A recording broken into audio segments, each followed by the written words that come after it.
Já tady chci přepnout na líčení táně, takže...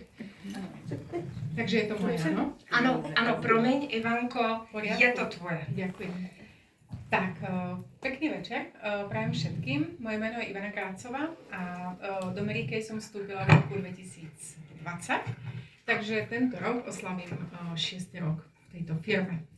Ja som dneska dostala túto príležitosť povedať svoju iStory a naozaj to bolo veľmi vtipné, pretože ja som vlastne Alici povedala, že ako moju iStory som ešte nikdy nerozprávala, takže schválne, bude to na 5 minút, na pol hodinu, uvidíme. Ja dúfam, že to stihnem, mám na to myslím 5 až 10 minút. Ale samozrejme mohla by som tu toho porozprávať veľa, pretože za tých 6 rokov necelých sa toho veľa udialo v mojom i živote, pracovnom i súkromnom. Ale som neskutočne ráda, že tu mám dneska i svoju senior direktorku, ktorá ma do Mary Kay priviedla. A mám tu dneska aj svoj tím, pretože zrovna sme mali na centrále oslavu tímovú 4. narodeniny. Tak, kde by som začala? Vstúpila som do Mary Kay v roku 2020 a bolo to po 3. krát, kedy mi prišla Mary Kay do života. Prvýkrát to bolo v roku 2008. Bola som na kurze líčenia v Olomouci, bolo to úžasné, ale žena, ktorá viedla ten kurz, ma na prvýkrát úplne tak nezaujala, už sa mi nikdy neozvala. Od tej doby som používala zo pár prípravkov, naozaj len tvárenku, sem tam nejaký krém a tak ďalej, ale nikto sa o mňa akoby nestaral. Ja som si to objednávala od pani, ktorá mi to posielala, ale že by sme sa videli niekde osobne, tak to tak nebolo. Druhýkrát som prišla do kontaktu s Mary Kay v roku 2010, bolo to už v Prahe. A vtedy som dostala i príležitosť byť súčasťou vlastne rúžového sveta Mary Kay a začať podnikať. Ale ja som bola proste vo firme, v korporátu, mala som úžasnú prácu, myslela som si, že to je moja doživotná cesta a nemala som potrebu v tú chvíľu nejakej veľkej zmeny. Takže som odmietla a naďalej som používala zo pár prípravkov. No a potom mi prišla do života ponuka prísť na hodinku krásy k Monike Bartákovej, mojej senior direktorke, ktorej som 5 krát zrušila termín, možno to bolo 6 krát.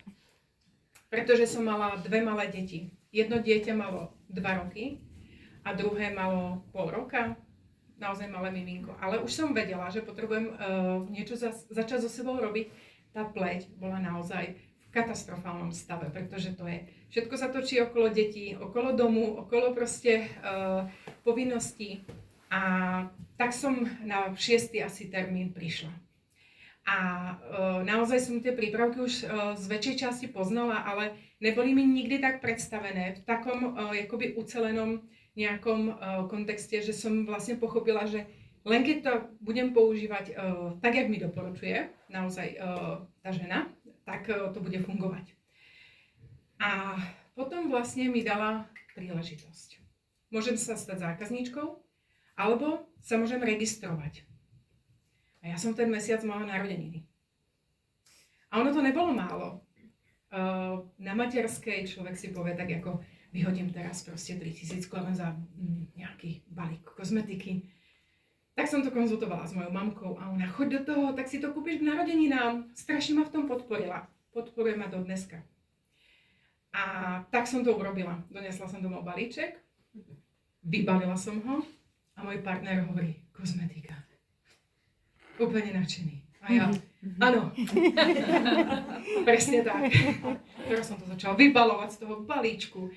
Je tam toho veľa, takže on ako bol úplne z toho, akože si sa zbláznila. A zhruba za 2 mesiace prišla ku mne kamarátka. Ja už som vedela od mojej teraz senior direktorky, že existuje hviezdička, Dallas, auto. No niekto by si povedal, ona sa zbláznila, nejaké rúžové auto. Došla ku mne kamarátka na kávu a ja jej hovorím, musíš ma naučiť anglicky. A ona, teba, prečo? Poletím do Dallasu. A ona, aha, dobre. A kedy? Hovorím, neviem, to je jedno. Proste poletím.